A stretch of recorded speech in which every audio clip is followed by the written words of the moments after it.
Drama نگار و شاعر خلیل الرحمن قمر کہتے ہیں کہ میں جب چھوٹا تھا تو بڑا انا پرست تھا اور غربت کے باوجود کبھی بھی استعمال شدہ یا لنڈے کے کپڑے نہیں پہنتا تھا۔ ایک بار میرے ابا کو کپڑے کا سوٹ گفٹ ملا تو میں نے ان سے کہا مجھے کوٹ سلوانا ہے، تو ابا جی نے اجازت دے دی اور ہاف سوٹ سے میں نے گول گلے والا کوٹ سلوا لیا، جس کا ان دنوں بڑا رواج تھا۔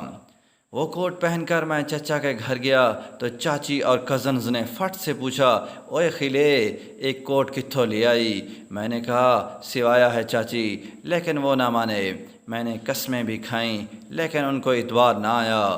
خالہ اور پھوپھو کے گھر گیا تو وہاں بھی کچھ ایسا ہی ہوا۔ میں گھر آیا اور کوٹ اتار کر پھینک دیا اور رونے لگ گیا۔ حالات کچھ ایسے تھے کہ کوئی بھی ماننے کو تیار ہی نہ تھا کہ خیلہ بھی نیا کوٹ سلوا سکتا ہے۔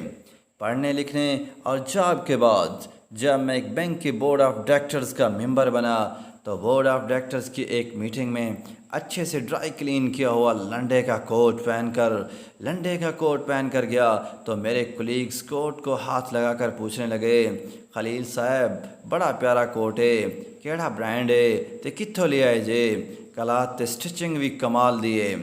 میں نے بنا کوئی شرم محسوس کرتے ہوئے کہا بھائی جان لنڈے چوں لے آئے، لیکن وہ نہ مانے۔ میں نے قسمیں اٹھائیں، میں نے قسمیں بھی کھائیں، پھر بھی ان کو اعتبار نہ آیا اور اب کی بار میں رونے کی بجائے ہنسنے لگ گیا تھا۔ سچ ہے یہ معاشرہ بڑا منافق ہے، غریب کے سچ پر بھی اعتبار نہیں کرتا اور امیر کے جھوٹ پر بھی صداقت کی مہر لگا جاتا ہے۔